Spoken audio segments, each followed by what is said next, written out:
Devotees, the subject of the discourse today is ego. What is this ego? It is the creation of I and mine in one's mind. Buddha refers to the 5 grasping groups which contributes to the creation of a being in one. The 5 grasping groups are, as I explained to you earlier, is the production of the consciousness. We possess 6 sense bases, and experiences we gain through the 6 sense bases are felt as a result of the creation of a thought. In the process of the creation of the thought, there is also a delusion created in the mind that there is a being within one. This being is created in the mind as a result of the 5 grasping groups, which are grasping group of form, grasping group of feeling, grasping group of perception, grasping group of volitional activity, and the grasping group of consciousness. These 5 grasping groups are the same as the 5 mental factors which the consciousness produced to create the thought to experience an object through a sense space.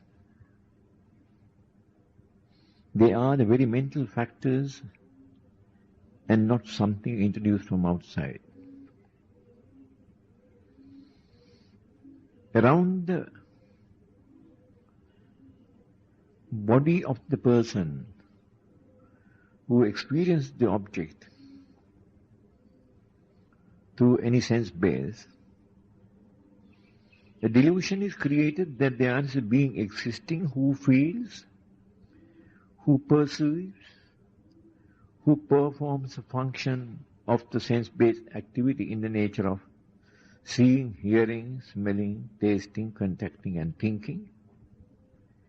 And these activities are again created in the mind in the very act of the creation of the thought as a delusion.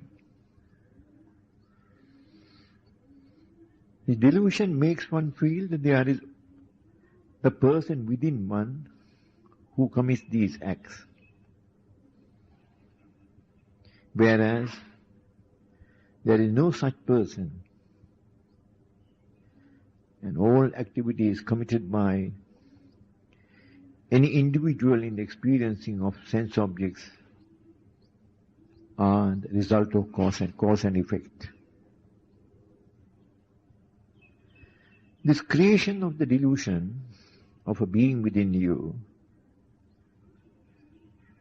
is named in Pali as the Sakkaya Ditthi. Pertaining to your body, a false view is created in you that there is a being living in the worldling.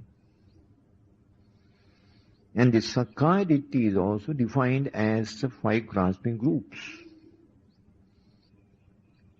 This is how a worldling acts, always creating an author within him who perform the functions of a worldling such as seeing, hearing, smelling, tasting, contacting and thinking. The Sakkaya Ditthi, or the personality belief one would say, is a fetter that has to be got rid of as a requirement to the entry into the stream. That is stream enterer, the first stage of development along the path. And what do we do to get rid of this false view created in the worldling about the being present in him? After the devotee has developed his mind in the absorption, the first, the second, the third, and the fourth, he has achieved the ability to look into anything in depth, to understand something which is not on the surface but found in depth, to investigate clearly an object and to realize the true nature of the object. Also, this developed in the mind in absorptions clearly enables one to understand and live in the three realities of life: impermanence, unsatisfactory nature of things, and the soullessness. After he has completed the development of the mind in concentration, then we divert the yogi, the devotee, to develop within him the necessary qualities to get rid of the fetters. There are three fetters which a devotee has to get rid of to enter the stream. The three fetters are: first, the belief a worldling has that there is a being within him called the Sakkaya Ditthi. Second is doubt. And the third is beliefs in other cults and other practices which normally an average person would pursue. Once these three are cleared from his mind, then he practices the realization of impermanence, which will lead him to the fruition of the stream entry. The instructions we give to a devotee to overcome this belief of a person being in him, Sakkaya Ditthi, is to observe every movement carefully. So to say, live in full mindfulness. Always peeping within him to find out what is exactly happening. Then he realizes that every activity he commits is the result of a direction given by the mind. Originally he thought that it is somebody in authority who directs his activities. But now when he observes his mind carefully, inwardly directing his thinking, he sees that prior to any commitment by the body in the nature of an act, there is a thought arising, and the thought directs the body to perform that act. This he observes in motion, in activity, not just thinking. Therefore it becomes a realistic knowledge in him that there is no person as such directing an individual to perform activities, but there is the mind directing the body to perform activities, and the body performs such activities. When this reality gets well rooted in his mind, he dispels the false view he had that there is a being within him. In addition to this exercise, we also ask him to analyze carefully every activity as cause and effect. And that too he realizes in motion more often than just sitting and thinking about it. And he feels clearly that there is no activity the body commits without the mind directing the body. Therefore, the thought that arises directing the body is the cause, and the action he commits by the body is its effect. This further confirms the belief he had created, that there is no person within him. As a result of mindfully observing what is happening within him in all activities, and finally realizing that the body cannot perform any activity without being directed by the mind, except breathing. This dispels the gross view he had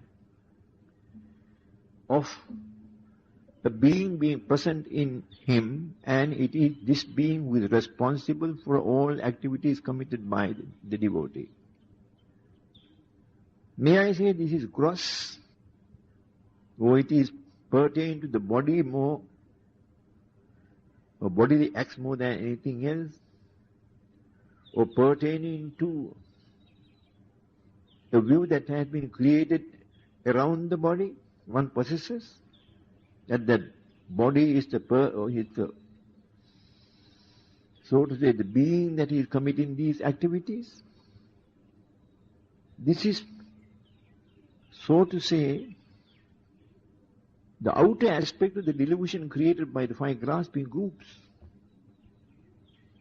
This is what one obviously sees from outside, without peeping much into the depth of it. There is a thought arising and an act committed as a result of the thought. Quite an obvious thing. And there is also the thought becoming the cause for an act committed by the body as a result or effect. This is the personality aspect of a being living in one, who is responsible for all activities, is something in the nature of a gross view one has, which the five grasping groups has created. Now once one has got rid of these, then he has the ability to enter the first stage of development along the path to the attainment of Nibbana, and that is stream entry. The second stage of development is once returner, and the third stage of development is non-returner. In these two defilements, I should say, in these two distinct states of development along the path, the defilement one has to got rid of is attachment and aversion, which are the result of desire. The devotee is directed along the path to understand realistically how one develops desire. An explanation is given that the spontaneous activity of the mind in the way of performing activities of the sense bases by the creation of a thought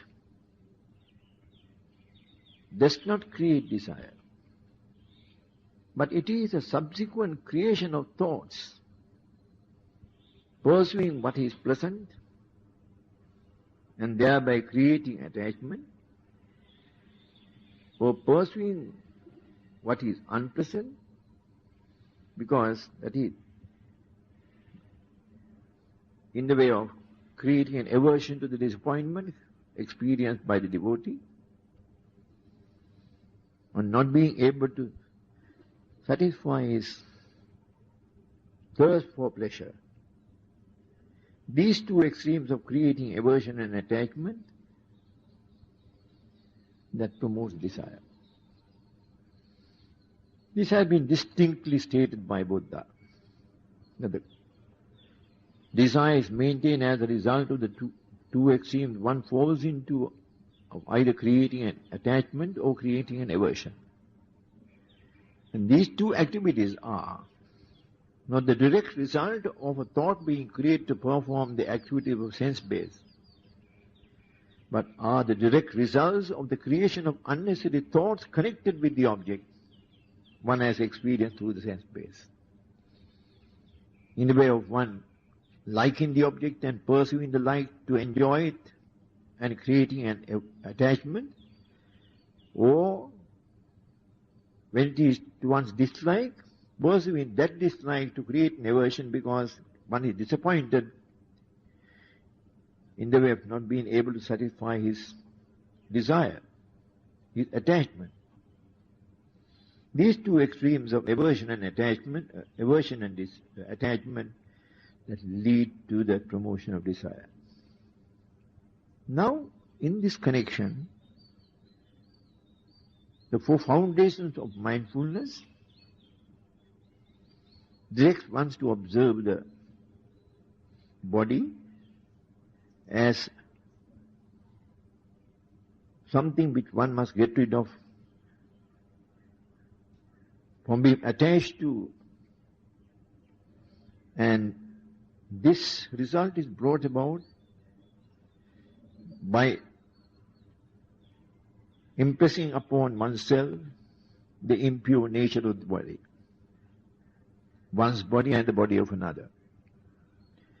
There are other subjects of meditation pursuing the same course of action, finally resulting in that one clears the mind from the grasping of the body, so to say, the attachment towards the body.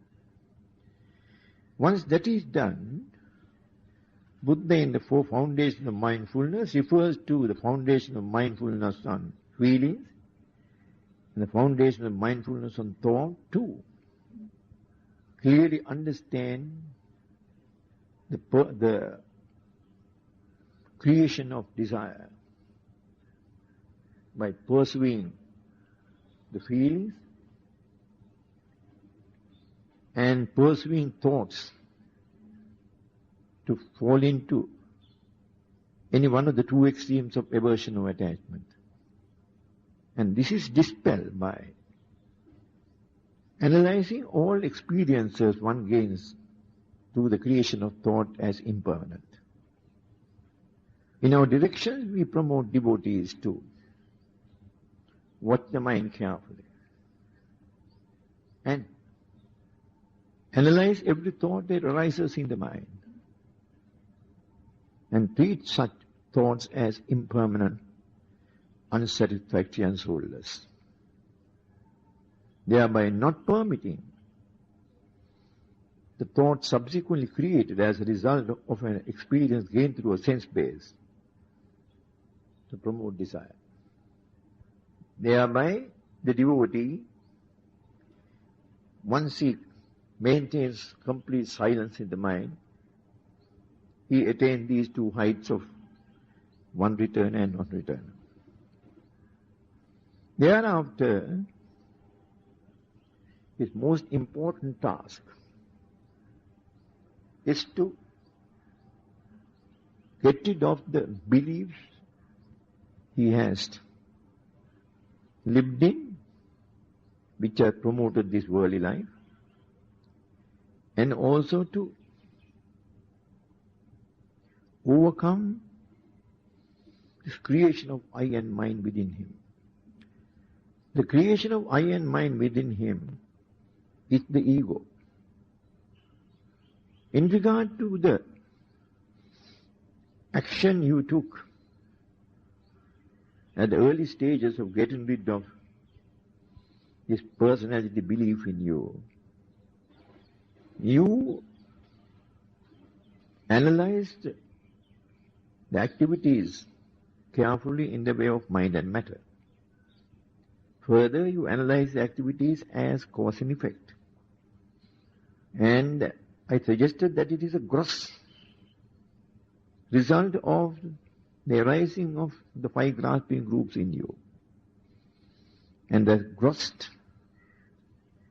belief has been created around your physical form. as the person who is living in you as the being responsible for all your activities.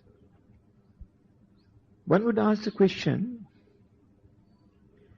when Buddha has clearly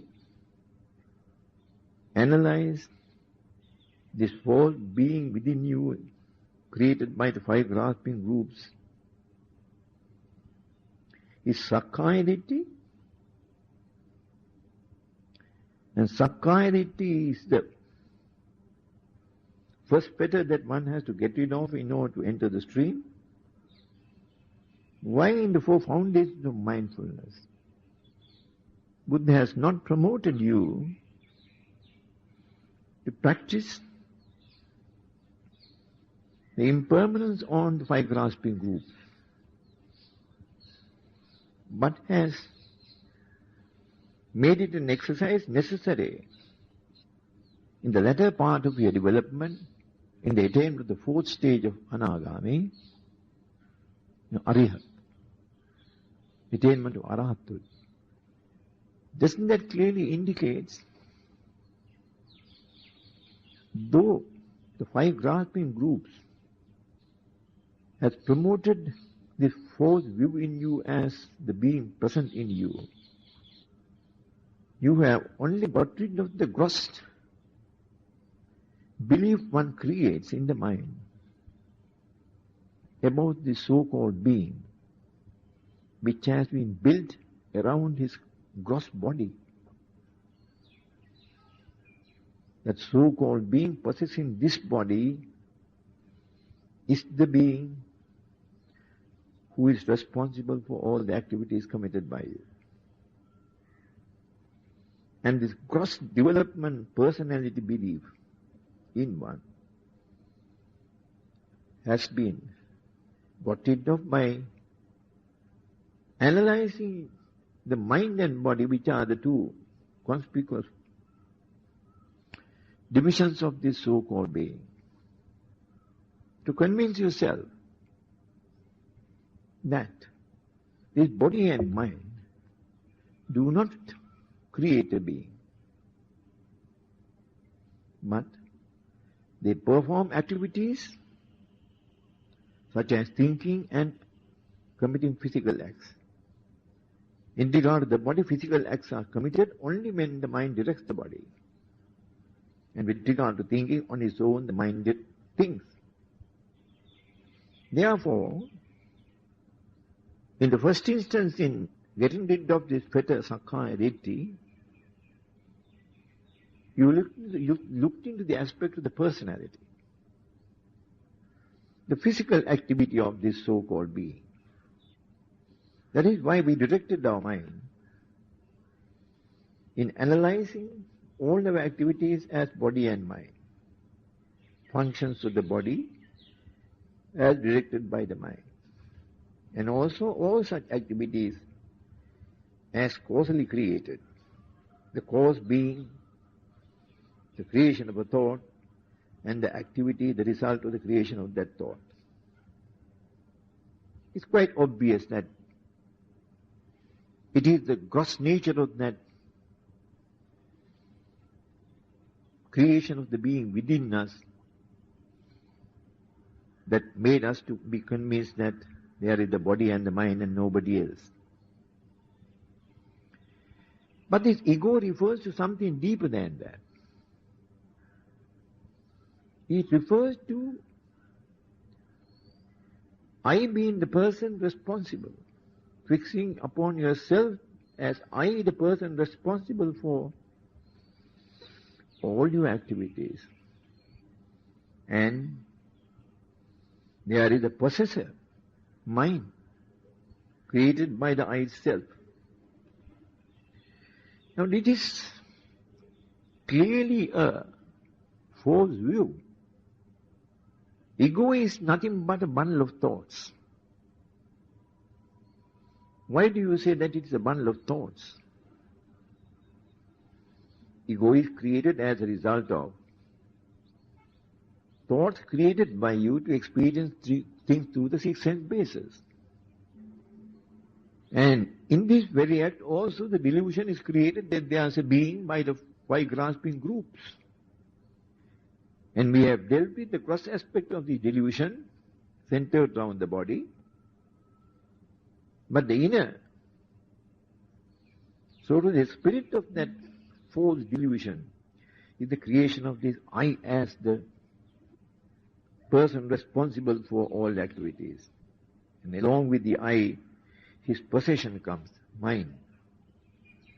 Buddha did not, in the early stages of getting rid of the personality aspect, which is the gross nature of this creation of the being,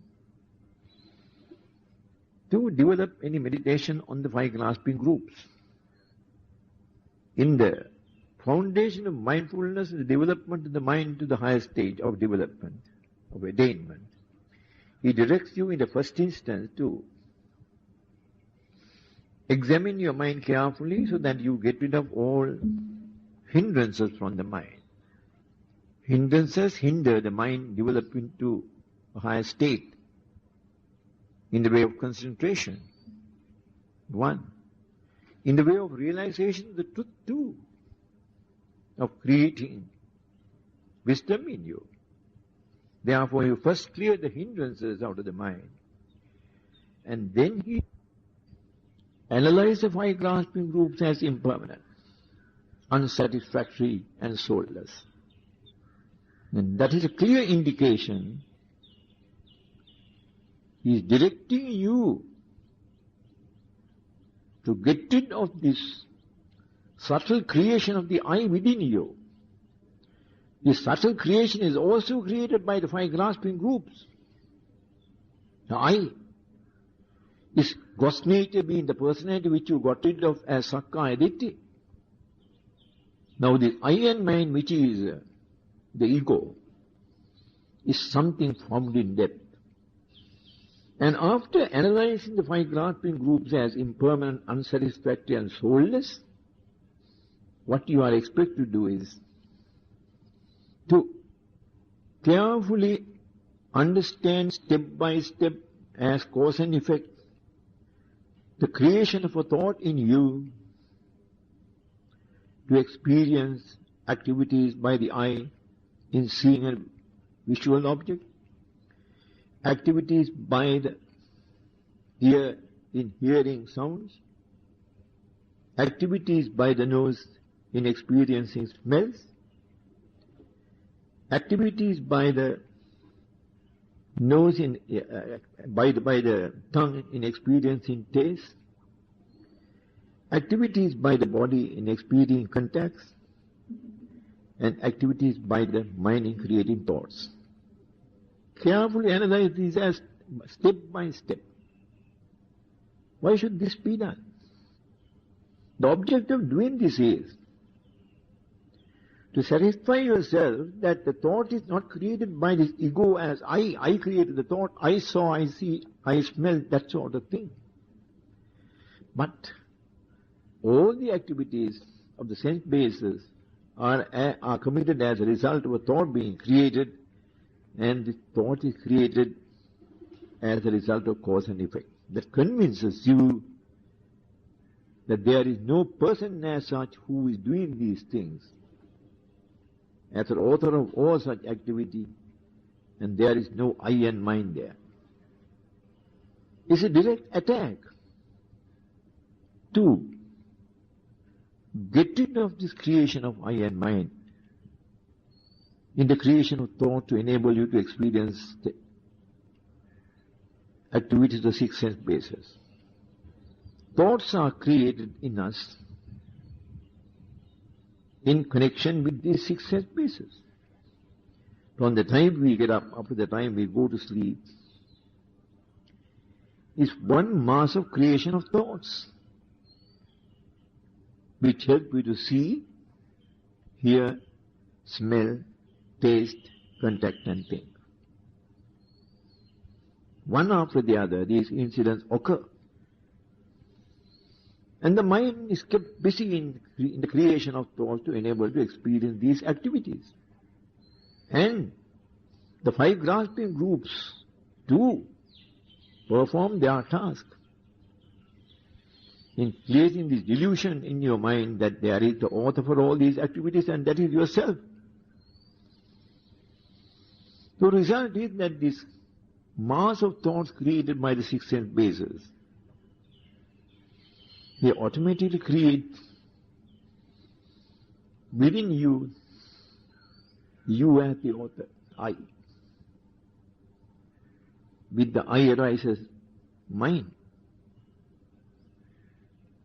That is why Buddha distinctly said, to get rid of this ego, one has to clearly understand the functioning of the six sense bases in the creation of thoughts. Thereby, clearly making it visible for you that thoughts are created as a result of cause and effect and not by any individual person. The experience you gain through a sense base is just a thought only. And such thoughts are not created by an individual but as cause and effect created. Also, ego is more often developed as a result of referring to past incidents. When one lives in the past, one naturally has to use the word I. I saw, I heard, I smelt, I tasted, I contacted, and I thought. For a person who is very often referring to the past and living in the past, his ego is very strong. But by now you have come to a stage that you have kept the mind silent, not promoting thoughts of past activities reflect in you and create the situation in the mind. By this time, with this development, you are enjoying peace in mind. Your mind is more silent than active. It is peaceful. And even if a thought arises, you know how that has arisen. And you also know the value of the thought that has arisen in the way of impermanent, unsatisfactory and soulless. By such activity, in carefully maintaining the mind quiet, in a quiet manner, peaceful, not permitting unnecessary thoughts to occur, you are transcending the mind to a higher state. This fourth view of the ego arising little by little vanishes from that peaceful mind. As a result of you not promoting thoughts to occur with the I as the author of such activity. More and more your mind is peaceful, less and less the ego reacts in you. The ego tends to vanish. The ego is maintained in full strength as a result of your permitting the mind to create more and more thoughts. Now you are not creating thoughts. You enjoy more peace than anything else. Complete silence in the mind has enabled you to get rid of the creation of the ego in every thought that is created in you. There are no thoughts now created. The performance, the activity, the six sense bases are carried on, but you are fully aware by now that there is no person as such who is committing these activities. That peace that you bring about, that peace that you maintain in the mind, that silence, complete silence, enables you to get rid of the ego. As I told you, ego arises when you think more and more and live in the past. Now that you have got rid of living in the past and fix the activities of the mind to maintain a silent attitude without promoting any unnecessary thoughts to occur, you are step by step getting rid of this ego. Ego loses its strength. Ego maintains its strength when you create more and more unnecessary thoughts. As I told you, it is a bundle of thoughts and nothing else. One would attribute that to a habit created in the mind of creating more and more thoughts with an author in it. Now you realize every thought is a cause and effect and nothing more, that there is no author in any such activity. That realization and the maintenance of silence in the mind enables you to get rid of the ego. The peace that you maintain in the mind, that silence, it enables you to realize the true nature of yourself. That these so-called thoughts that we created in connection to the six sense bases, which are not the thoughts that promote the activity of the bases, but promoted the subsequent creation of attachment and aversion, are absolutely not necessary for one's existence. Without aversion and attachment created in your mind by subsequent thinking, you can perform all activities meant by the worldling. You can see, that's all. You can hear, smell, taste, contact, and think without further creation of unnecessary thoughts, and thereby promoting the ego, promoting the aversion and attachment. I also emphasize the fact that in silence in the mind you have stopped the creation of activity in the mind after an experience gained through a sense base, which leads to the promotion of attachment to aversion. In getting into the ego, what you have done is, once you have come to that stage of keeping the mind silent, after each activity that occurs in experiencing something through a thin sense base, now you are not permitting the mind to fall back to old experiences and reflecting on them as I did this, I saw it, I heard that sort of thing. And I emphasize again, it is the past reflection of past experiences that promotes the ego more. When your immediate creation of thoughts after every experience you gain through a sense base creates desire, and when such activity is completely stopped and you maintain the silent attitude in the mind, the creation of incidents of the past, reflecting on them, that promotes the ego. Therefore, if you maintain complete silence in the mind without allowing even reflections of the past to occur, you overcome this ego. Ego has been created, one should say, by the five grasping groups. Though the five grasping groups' immediate outcome is sakkaya, false view you have that there is a being in you, and you get rid of this so-called creation in the mind of a false being by analyzing the body and the mind and its activities well, and satisfying yourself that every act you commit is causally created, finer, created, the subsequent finer creation of the ego in your mind as I and mine, that too is an outcome of the five grasping groups. In getting rid of the being that is created in you, the five grasping groups, we only analyzed our activities carefully and satisfied ourselves that there is no being who commits these activities except mind and matter and the cause and effect. A direct approach given to get rid of mind and mind, to get rid of I and mind, in the Dhammanupassana, the fourth foundation of mindfulness, is the meditation that is given to reflect on the five grasping groups, independently as impermanent, unsatisfactory, soulless. And that indicates that the five grasping groups has created this depth in the mind in the creation of an imaginary being as I living in you. And that is the most subtle aspect of the personality. The subtle aspect is the creation of this I within you with the accompaniment of mind. And the gross aspect of this five grasping groups created by the consciousness in the mind is the personality that we dealt with at the very inception to get rid of this fetter sakkaya. To summarize The action you should take in order to get rid of this ego is to keep the mind peaceful and silent, free of thinking. More thoughts you occur, or you create,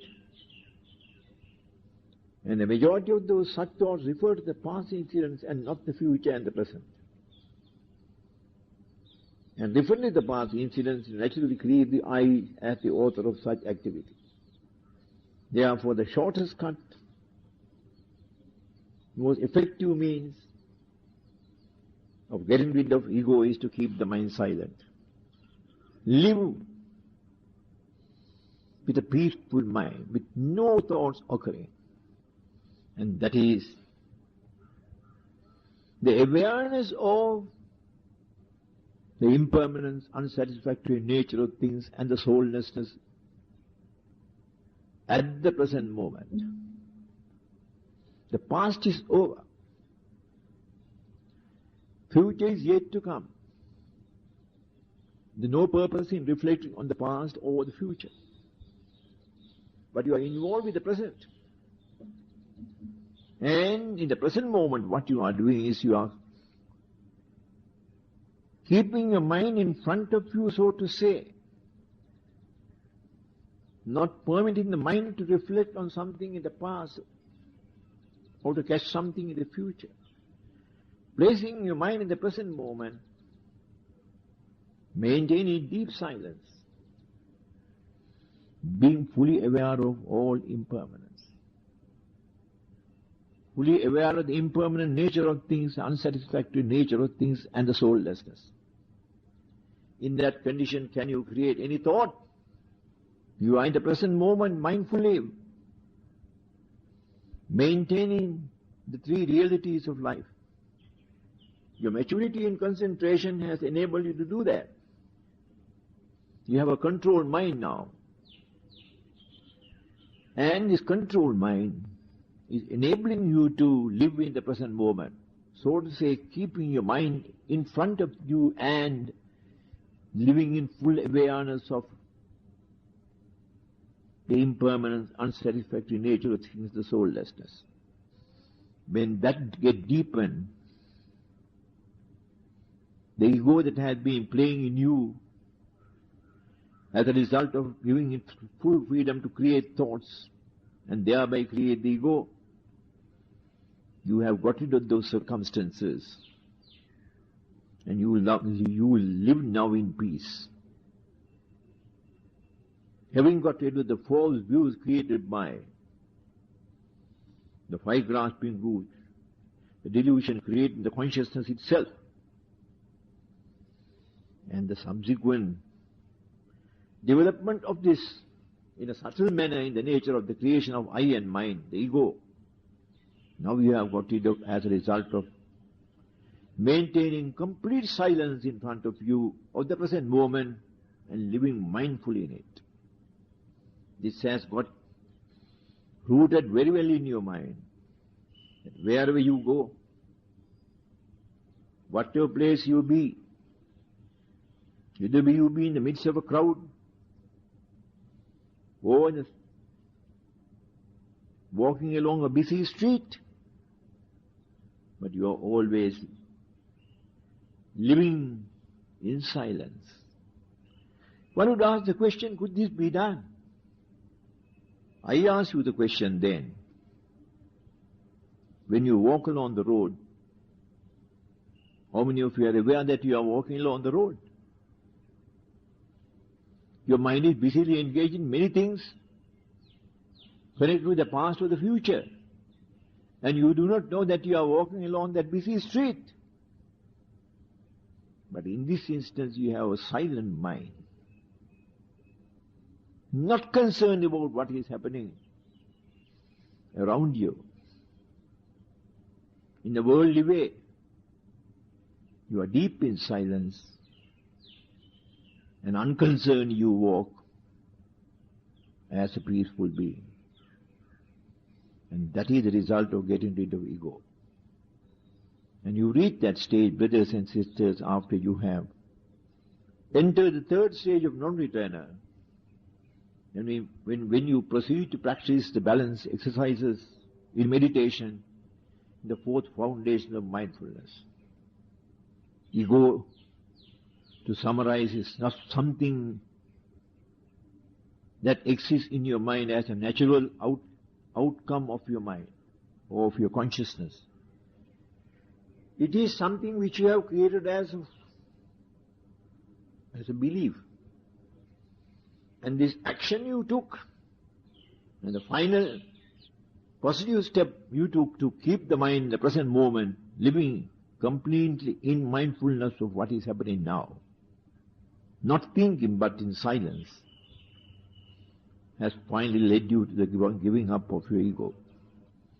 If you carefully pursue the instruction given by Buddha in the fourth foundation of mindfulness, by the time you reach the stage of analyzing your sense-based activities as a creation of a thought, step by step as causally created, that enables you to reach that silent zone in the mind. And that is the zone which you enjoy once you have given up your ego. And that is, you are well on the path to the final attainment of Nibbana. And after this, your practice will be the 7 factors of enlightenment, which promotes your mind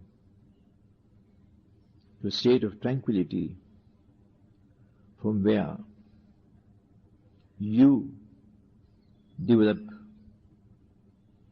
your attainment to Arahathood. Thank you very much.